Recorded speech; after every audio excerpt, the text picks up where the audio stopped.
আসসালামু আলাইকুম এভরিওয়ান। আজকে চিংড়ি মাছ আর ডাল দিয়ে বড়া তৈরি করেছি। এখন দিয়ে দিচ্ছি বাটা চিংড়ি মাছ আর দিয়ে দিচ্ছি বাটা ডাল, মশারির ডাল বেটে নিয়েছি।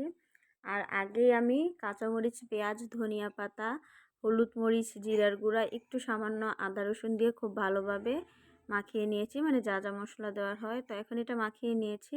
এখন বড়া তৈরি করে নেব। এটার থিকনেসটা ঠিক এরকম হবে। তো চুলায় একটি প্যান বসিয়ে দিয়েছি, পর্যাপ্ত পরিমাণ তেল দিয়ে দিচ্ছি। তো বড়ার শেপে দিয়ে দিচ্ছি। এটা নির্দিষ্ট কোনো শেপ নেই, আপনারা চাইলে একটু ভারী করেও দিতে পারেন বা আরও পাতলা করে দিলে এটা খেতে বেশি ক্রিস্পি হয়। তো আমি আমার মতো করে দিয়ে দিচ্ছি। আমি নর্মালি এরকম পাতলা করেই বানাই, বেশি পাতলা করলে আর এটা মুচমুচে হয় বেশি। তো আমি একে একে বড়াগুলো দিয়ে দিচ্ছি কড়াইয়ের মধ্যে। আর চিংড়ি মাছ দিয়ে এরকম ডাল দিয়ে বড়াটা তৈরি করে গরম ভাতের সাথে খেতে ভীষণ মজা লাগে, আর এমনিতেই খাওয়া যায়।